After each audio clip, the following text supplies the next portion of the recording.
Noong July 1990 hanggang November nung parehong taon ay sunod-sunod yung pagkawala ng mga tao sa lugar na tinatawag na Qiqihar. Ito ay isa sa mga pinakamalaking city sa probinsya ng Heilongjiang sa China. Lahat ng mga taong nawala na to ay huling nakita sa Qiqihar Railway Station at mula noon ay hindi na ulit sila makita.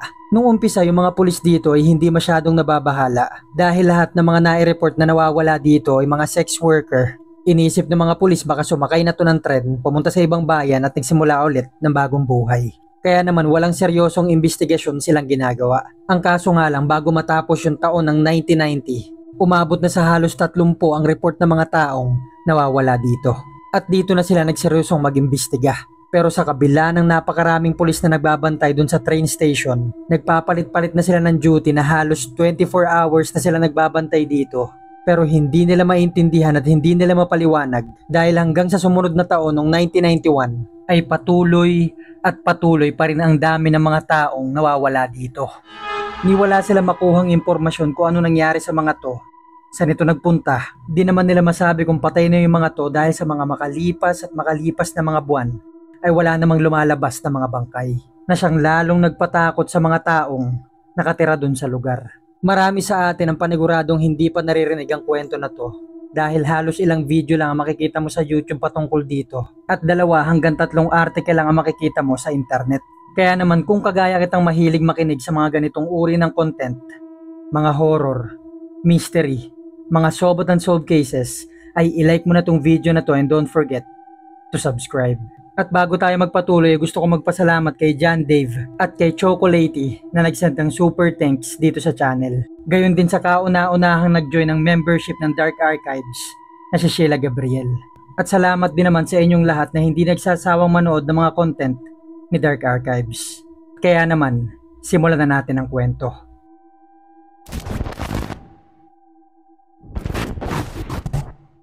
Isang hapon noon, araw ng Sabado, buwan ng Nobyembre, 1990. Si Sulik siya, 26 years old, isang teacher sa kindergarten, ay umiiyak at nakaupo sa isa sa mga upuan sa train station ng Qiqihar sa bayan ng Nehe. Nung araw kasi na yun ay nag-aaway silang mag-asawa, na kadalasan din namang nangyayari. Tuwing nag-aaway sila, si Su ay pumupunta sa bahay ng ate niya at palagi siyang sinasabihan nito na maghiwalay na lang sila dahil palagi sila nag-aaway at mukhang wala ng patutunguhan yung pagsasama nila. At nung Sabado nga na yun ay parang pinakamalalang away nila, kaya't ang ginawa ni Su ay kinuha niya yung ilan sa mga gamit niya at umalis siya ng bahay. At nung araw nga na yun ay wala nang balak bumalik si Su sa asawa niya. At nung hapon nga nung araw na yun ay umiiyak si Su, hindi niya alam kung anong gagawin niya, hindi niya rin alam ngayon kung saan siya magpupunta at kung paano siya magsisimula. Isa sa napansin niya sa train station na yun, sa makalipas na mga oras na nandun siya at nag-iisip, ay walang masyadong mga tao dito. Hindi na to nakakagulat dahil nung buwan na yon ay 20 tao na ang nare-report na nawawala dun sa train station. Hindi naman siya masyado natatakot dahil yung 20 mga taong nawala na yun ay puro babae at lahat ay sex worker. Inisip niya kung may mambibiktima ulit, panigurado, mga sex worker lang yon. At siya bilang teacher sa kindergarten ay hindi madadamay sa mga to. Pero sa kabilang banda nito, bilang babae, syempre, natatakot pa rin siya. Nagdadalawang isip pa rin si Su kung dapat ba umuwi na lang siya sa asawa niya at isin niya yung pag-aaway nila dahil ng mga oras nga na yun ay wala siyang mapupuntahan, baka siya na yung sumunod na mawala. At habang iniisip niya nga yung mga bagay na to at alalang-alala siya at hindi niya alam kung anong gagawin niya, ay may isang lalaking lumapit sa kanya, inabutan siya nito ng panyo at tinanong siya kung kailangan niya ba ng tulong, kung okay lang ba siya. Dahil ng mga oras nga na yun ay umiiyak si Su.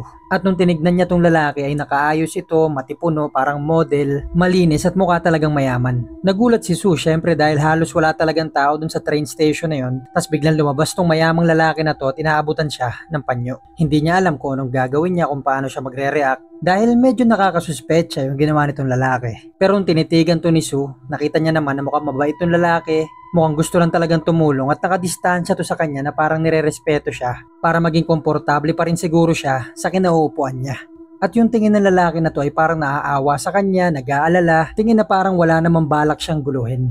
At habang nakaabot nga yung kamay ng lalaki na to sa kanya na may hawak na panyo, tinanong ulit siya kung okay lang ba siya, kailangan niya ba ng tulong, eto panyo, gamitin mo. Dito naramdaman ni Su na gusto lang talagang tumulong nitong tao. Kaya naman hindi na siya nag-atubili, kinuha niya yung panyo at pinunasan niya na yung mga luha niya. Pero noong mga segundo na yon ay hindi pa rin siya nagsasalita. Tapos nagtanong ulit tong lalaki na kung okay lang ba kung umupo ako. Sabi ni Sue ay okay lang naman, walang problema. At itong matipuno at mayamang lalaki ay umupo na nga, pero hindi ito tumabi kay Sue. Bagaman nasa parehong hilera ng upuan yung inupuan nito, may distansya pa rin to bilang respeto siguro sa pag-iyak ni Sue at maging komportable pa rin siya. Bagay na lalong nagpakalma kay Sue na mukhang mabait nga talaga to. Pagkaupo nitong lalaki ay nagtanong ulit ito na kung kailangan mo ba ng tulong, okay ka lang ba? At si Sue na sobrang miserable ng nararamdaman dahil nga sa nangyayari sa kanya. Dahil sa hirap ng relasyon nila mag-asawa sa mga makalipas na buwan o makalipas na mga taon at mga bagay na kinikimkim niya sa loob niya, at itong tao na to nakita niya lang ngayon ay tinatanong siya kung okay lang ba siya.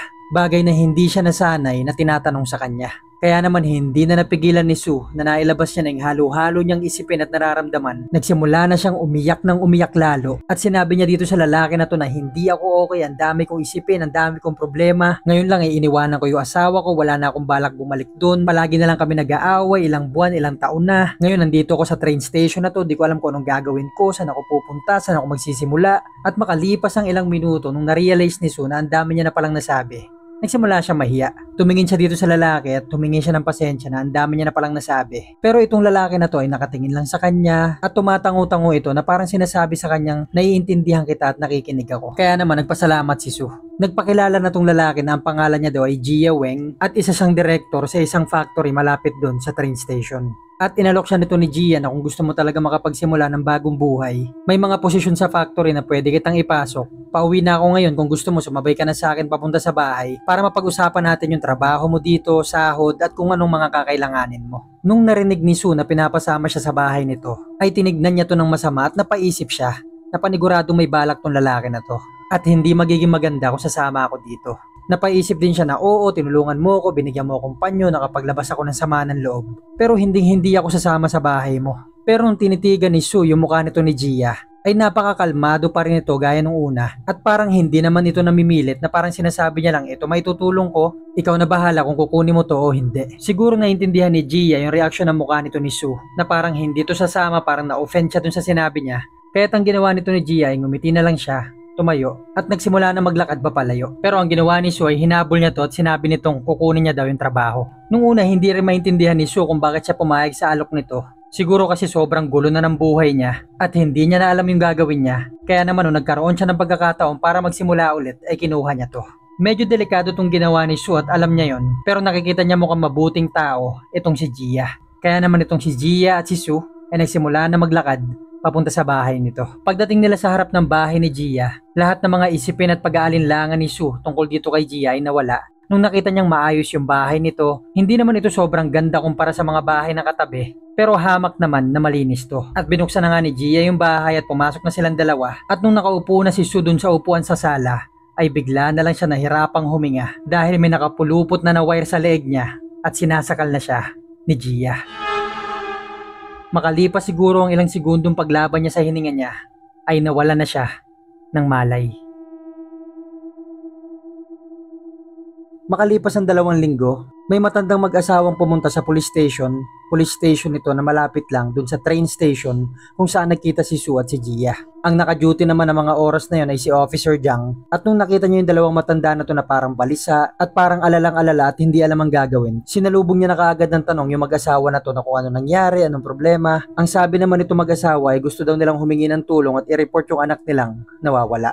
So itong si Officer Jiang bilang isang pulis na nakadestino sa police station na malapit dun sa train station ay alam na niya na marami talagang nawawala sa lugar nila. Pero ang nire-report ng mag-asawa na to na nawawala ay hindi si Sue. So si Sue nung araw na to ay 2 linggo nang nawawala. Wala nang nakakita sa kanya mula nito, pero wala pa nagre-report na nawawala siya. Dahil yung asawa niya nga akala iniwan na siya, nakipaghiwalay na. Kaya naman hindi na siya nagtaka na hindi na to umuwi. Kaya wala pa talaga nakakaalam na nawawala na siya. At nung pumasok na nga yung 2 matandang mag-asawa na yun sa police station, nakausap si Officer Jiang. At nung nagsabi na nga yung mag-asawa na gusto na lang i-report yung anak nilang nawawala, hindi na nagulat dito si Officer Jiang. Dahil buwan na yun ng Disyembre 1990 at sa makalipas na 6 na buwan ay 20 babae na ang nai-report na nawawala sa bayan na yon ng Nehe. At yung 20 babae na yon ay halos lahat ay sex worker at lahat ay huling nakita doon sa train station. Itong si Officer Jiang ay alam na yung gagawin dahil sa dami na rin ng mga report na natatanggap nila ng mga babaeng nawawala doon sa lugar. Pero sa totoo lang, hindi talaga sila nag-iimbestiga ng maayos. Hindi nila siniseryoso yung pagkawala ng mga tao dun sa train station dahil gaya nga ng sinabi ko kanina, halos lahat ng mga to ay mga sex workers. Ang iniisip nila mga pulis ay nawawala nga ba yung mga to o sumakay lang ng tren, pumunta sa ibang bayan at dun pinagpatuloy yung trabaho at buhay nila. Kaya noong mga araw na to, December 1990, ay wala pa talagang seryosong investigasyon silang ginagawa kung bakit nawawala at kung ano nangyayari sa mga sex workers na to. At nung dinala na nga ni Officer Jiang sa interview room itong dalawang matanda at tinanong niya na kung anong pagkakakilanlan nitong anak nila, nung nagsalita na itong mag-asawa tungkol dun sa anak nilang gusto nilang i-report na nawawala, napaisip na si Officer Jiang na iba yung nire-report nito. Dahil yung anak nito mag-asawa ay hindi sex worker, hindi babae, kundi isang lalaking negosyante. Pero ang nakapagtataka dito ay kaparehas yung pagkawala nito dun sa naunang 20 sex worker na huling nakita dun sa train station at mula nun ay hindi na ulit nila malaman kung saan ito napunta. Ni hindi rin nila malaman kung ano nangyari sa anak nila. At nung natapos na nga yung police report, sinabihan ni Officer Jiang itong mag-asawa na wag sila masyadong mag-alala, baka nagka-emergency meeting lang to sa negosyo niya, baka kinabukasan o sa mga sumunod na araw ay umuwi rin ito. At nangako si Officer Jiang na gagawin nila ang lahat para mahanap yung anak nila. At dito ay sinusundan ng tingin ni Officer Jiang itong mag-asawa habang lumalabas ng istasyon nila. Hindi niya mapigilang mag-isip na yung pagkawala ng lalaki na to ay parehong-pareho ang pattern sa pagkawala ng mga babae. Mga babaeng nawala sa parehong train station at ngayon meron namang lalaki. Pilit mang kumbinsihin ni Officer Jiang yung sarili niya na yung pagkawala ng lalaki na to ay nagkataon lang sa parehong train station ay hindi niya rin mapigilang isipin na kung konektado ba yung pagkawala ng lalaki na to doon sa 20 sex worker na nawala sa parehong lugar. At hanggang dumating na nga yung sumunod na taon, so January 1991. So 2 buwan na ang nakakalipas nito nung nawala si Sue, pero wala pa rin nagre-report na nawawala siya. Mahigit 1 buwan na rin ang nakakalipas nito nung nagpunta yung 2 mag-asawang matanda dun sa police station para i-report yung negosyante nilang anak na lalaking nawawala. Nung buwan na to, January, 5 tao pa nadagdag sa mga nawawala na to. Lahat ng mga to ay nakatira sa Nehe, huling nakita dun sa train station. 2 dito ay babae at 3 pang lalaki. Yung mga pulis sa Nehe ay may 26 ng report na mga nawawalang tao na sunod-sunod nangyari sa parehong lugar at kahit sino ay walang ka-idea kung saan napunta yung mga to at kung anong nangyari sa kanila. At dahil may mga lalaki na nga ring nawawala, hindi na pwedeng idehilan ng mga pulis na mga sex workers lang to na pumunta sa ibang lugar at nagpatuloy ng buhay nila. Ngayon, alam na ng mga pulis na nawawala talaga yung mga tao na to at mukhang may masama nga talaga nangyari sa kanila at kailangan ng gumawa ng mga pulis ng aksyon. At nung buwan lang na yun ay bumuo sila ng task force sa bayan ng Nehe para tutukan yung pagkawala ng mga tao at gumawa ng totoong investigasyon. At sa makalipas na mga buwan, nakakapagtaka at nakakakilabot na wala man lang sila makuhang kahit konting impormasyon kung ano nangyari sa mga taong nawawala dun sa train station. Basta't pumunta sila dun sa train station, wala na ulit nakakita sa kanila, wala ring naiwang ebidensya kung saan sila napunta, wala rin sila makitang senyales kung may masamang nangyari ba sa mga tao na to dahil ni wala rin namang lumalabas na mga bangkay. Ang tanging impormasyon lang meron yung mga pulis, ito yung mga pangalan ng 26 na mga taong nawawala. Tandaan natin na hindi pa dito kasama si Sue, so 27 na sila. Mga taong pumunta dun sa train station at hindi na ulit sila nakita. Umabot na sa punto na yung balita na to na pagkawala ng mga tao sa bayan ng Nehe ay kumalat na sa kabuuan ng bansa ng China. Na sa makalipas nga ng mga dekada, yung mga taong nakatira dun sa bansa, hindi nila alam na may bayan pala na Nehe. Dahil sa sobrang late nito, ni hindi nga to kita sa mapa nila. Wala rin ditong kilalang tao, walang sikat na lugar, walang sikat na pasyalan. Basta't isa lang itong maliit na bayan, simpleng lugar, simpleng mga tao at may simpleng pamumuhay. Pero dahil sa nakakakilabot na pangyayari na to, ay nagkaroon ito ng pangalan sa mapa na may mga nawawalang tao sa bayan na yan huling nakita sa train station at hindi na ulit malaman kung saan ito nagpunta. At lumala pa ito ng lumala dahil nadagdagan pa yung mga taong nawawala dito ng mga tao ding nawawala sa iba namang mga train station na malapit sa bayan ng Nehe. At yung mga train station na to ay mga dinadaanan ng tren na nanggagaling sa Nehe. Umabot na yung mga bilang sa pagkawala sa 40 mga tao. At noong mga panahon na to ay wala pa rin ka-idea yung mga pulis kung ano ba talaga nangyayari sa mga train station sa lugar nila. Nagkaroon na nga sila ng sabi-sabi sa China na kung gusto mo nang tapusin yung buhay mo ay pumunta ka sa train station sa Nehe. At kanya-kanya na rin espekulasyon na kung demonyo nga ba ang dahilan nito o may serial killer lang talaga dun sa lugar. Pero yung mga espekulasyon at opinyon ng mga tao na to ay natapos din noong October 22, 1991. Halos isang taon na ang makalipas nung nagkita si Sue at si Gia dun sa train station. So noong October 22 sa Suzuo train station, halos 3,000 kilometro ang layo nito sa Nehe train station. May mga pulis na nagpapatrol dito gaya ng lagi nilang ginagawa, kasama na to sa routine nila, na kapag may taong kakaiba yung kilos, chinecheck nila yung ticket, chinecheck nila yung bag, para masiguradong walang gamit yung mga to na pwede makasakit sa ibang pasahero. So walang kinalaman tong pagpapatrol nila sa mga taong nawawala sa station ng Nehe. Yung isa sa mga pulis dito ay nakatitig sa isang lalaki na nakatayo dun sa train station. Mayaman nito at matipuno, kaya naman tinititigan niya yung suot nito. At nung nadaanan siya ng mata nito, so nagkatitigan sila, ay kasuspe-suspecha yung ikinilos nito. Pagkatapos siya tumakatitigan ay lumayo kaagad ito ng tingin. Binulungan nito yung dalawa niyang kasamang nasa likuran niya. Dinampot niya yung bag niya at nagsimula maglakad papalayo. At yung ginawa ng dalawa niyang kasama, dinampot din yung kani-kanilang bag at nagmadaling maglakad kasunod ng mayamang lalaki. So ang ginawa nitong pulis, hinabol niya yung tatlo. Nagsisunuran naman kaagad yung mga kasama niya mga pulis at sinabihan nila yung mga to na buksan yung bag nila. Wala na siguro nagawa yung tatlo at pagbukas nila ng mga bag nila, meron itong mga lamang, mga droga. Kaya tinanong nila kaagad yung mga to, saan kayo galing, saan nyo nakuha to, saan nyo dadalhin to. Pero walang nagsasalita dun sa tatlo. Kaya ang ginawa nila ay hiningan nila to ng mga ID at dinala nila sa presinto. At itong matipuno at mukhang mayaman na lalaki na nakatitigan ng pulis, ang pangalan ay Gia Weng. Si Gia Weng na lumapit noon kay Sue sa train station sa Nehe noong November 1990. Kung saan sinama niya to sa bahay niya, kung saan niya to sinakal.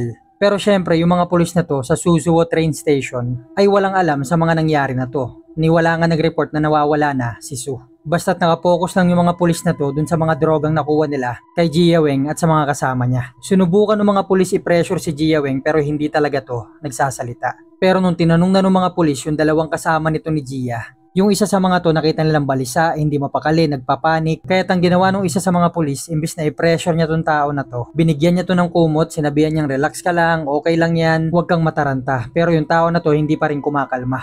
Kaya ang ginawa ng pulis na to na nagbigay ng kumot dun sa kasama ni Gia, ay sinabihan niya tong kung may gusto kang sabihin, sabihin mo na, okay lang yan. At dito na to, nagsimula magsalita at magkwento. Sinabi niya sa mga pulis na walang-wala tong mga droga na to sa mga matatagpuan nyo sa bahay ni Gia.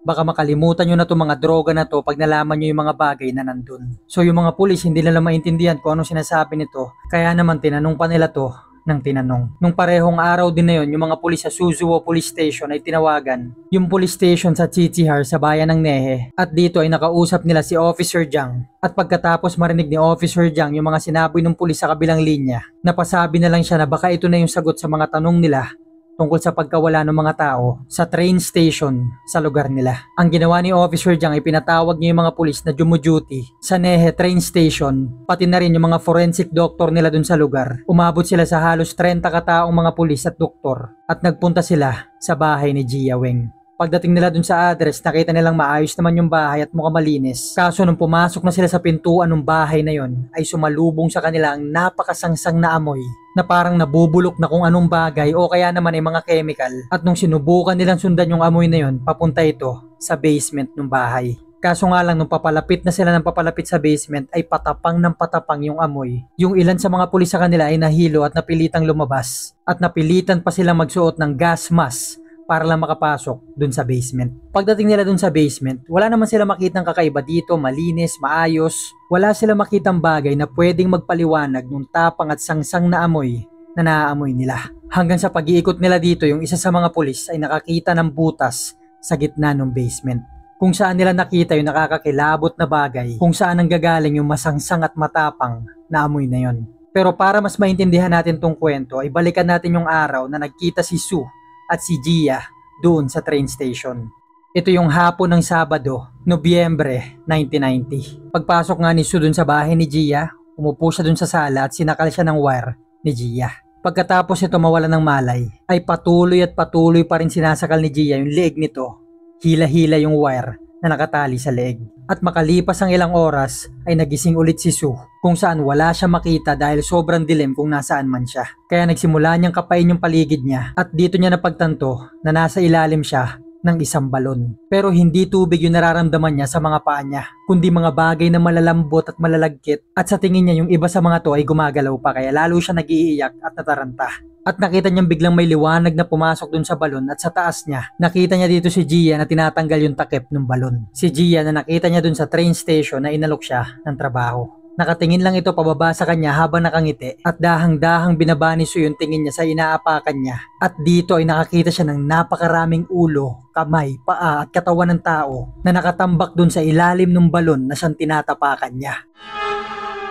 Dito palang na-realize ni Su yung napakasangsang at napakatapang na amoy ng paligid niya. Nagsimula siya magmakaawa kay Gia na tulungan siya makaalis dun sa balon na yun at gagawin niya ang lahat basta't wag lang siyang patayin. Dito naisip ni Gia na siguro may dahilan kaya nabuhay pa tong babae na to. Kaya naman tinanong niya to ulit, sigurado ka bang gagawin mo lahat? At sumagot ulit si Su sa kalaliman ng balon na gagawin niya ang lahat basta't wag lang siyang patayin. Kaya't ang ginawa ni Gia ay tinulungan niya to makaalis dun sa balon. At makalipas ang ilang araw, si Su ay nandun ulit sa train station sa Nehe. Sa train station kung saan sila nagkita ni Gia. Pero hindi siya nandito para sumakay ng tren, kundi nagsimula siya maghanap ng tao o lalaking mayaman na mag-isa. At dito ay nakakita siya ng lalaking mukhang negosyante. At dito ay kinausap niya to, biniro-biro niya at inakit niyang sumama sa kanya. At sinama na nga to ni Su sa bahay ni Gia. Pinaupo niya to sa sala kung saan nagiintay si Gia at sinakal niya to ng wire. Pagkatapos nito mawala ng malay, kinuha nila lahat ng gamit nito, sinaksak nila at tinapon dun sa balon. Bagay na ginawa naman noon ni Gia kay Su nung inakala niyang patay na to. Kaso nung narinig niya tong umiiyak at nung sinilip niya to dun sa balon na buhay pa pala, naisip niyang gagawin niya rin si Su mamamatay taong kagaya niya. At yung lalaking negosyante na to ay yung anak ng dalawang matandang mag-asawa na pumunta sa police station na nakausap ni Officer Jiang na siyang kauna-unahang biktima ni Su. Ito rin yung panahon na nagtaka si Officer Jiang na kung bakit nag-iba yung mga biktima noon na nawawala na dating mga sex workers lang, ngayon ay meron ng lalaking negosyante. At nagpatuloy nila tong ginawa, yung mga lalaki ay kay Su, yung mga babae naman ay kay Gia. Hanggang ngayon ay hindi mapaliwanag ng mga tao at ng mga pulis na kung bakit kaya sumunod si Su sa sinasabi ni Gia. Nung mga oras na tinulungan siya nito makaakyat dun sa balon at lumipas yung ilang mga araw na pagpapagaling niya at pagpapalakas. At nung araw na inutusan na siya ni Gia na pumunta dun sa train station, maghanap ka ng mabibiktima, dalin mo dito, maghihintay ako. Basta na lang ginawa ni Su yung sinabi nito ni Gia. Imbis na magpunta sa police station, magsumbong dito, may serial killer dun, may balon, ang daming bangkay, ito yung address ng bahay, puntahan nyo, hulihin nyo siya. Pero hindi.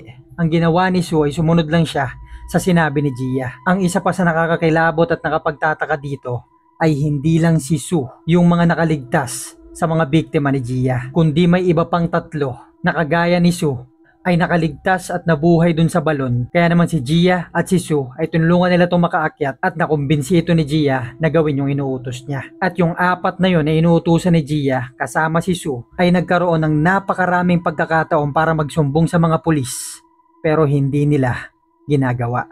Na para bang kontrolado ni Gia yung utak ng mga to. At hanggang dumating na nga nung October 22, 1991, nung nakita nga ng pulis na kasuspe-suspecha yung kinikilos nito ni Gia kasama yung dalawa niyang kasama doon sa Suzuo train station. At pinabuksan nga yung mga bag nila, nakita nila may mga drugs, dinala nila tong tatlo sa presinto. Nung tinanong nila si Gia ay hindi ito nagsasalita, pero nung tinanong na nila yung dalawa nitong kasama, na yung isa nga dito ay balisang-balisa at nagpapanik. Kaya naman yung isa sa mga pulis, binigyan siya ng kumot at sinabi sa kanyang, kung may gusto kang sabihin ay sabihin mo na. Na dito ay nagsimula na nga ito magsalita at magkwento. At yung tao na yon ay si Su. Tinanong din ng mga pulis yung kasama ni Su at ni Gia na si Lee Shuha at pareho din yung sinabi nito, kagaya ni Su. Na yung kabaitan pa ng pulis na yun sa Suzuo Police Station ang naging dahilan sa pag-amin nung dalawa. At nakita na nga ng mga pulis na dalawa pala yung balon sa basement ni Gia Weng dun sa bahay niya sa Nehe. Dahil sa pag-iingat ay umabot sa mahigit 1 linggo ang pagtanggal ng mga pulis dun sa mga bangkay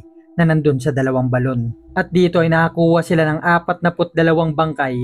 24 dito ay mga babae at 18 naman ay mga lalaki. 20 lang sa mga to ang nakilala dahil bulok na talaga yung iba. At nung sumunod lang na taon, January 24, 1992, si Gia Weng at yung 4 niyang kasama si Su ay pinatay sila nung araw na yon dahil ayon yung naging hatol sa kanilang 5 sa karumal-dumal na krimen na ginawa nila. Ngayon, ang bayan ng Nehe ay tinatawag ng Bandit City bilang bansag dun sa lugar sa nangyari noong 1990 hanggang 1991. At kung nagustuhan mo tong kwento na to, i-like mo na tong video. Don't forget to subscribe. Magkita-kita na lang tayo sa susunod na kwento. Thank you for watching guys, at mag-comment na lang kayo kung ano masasabi nyo sa kwento na to.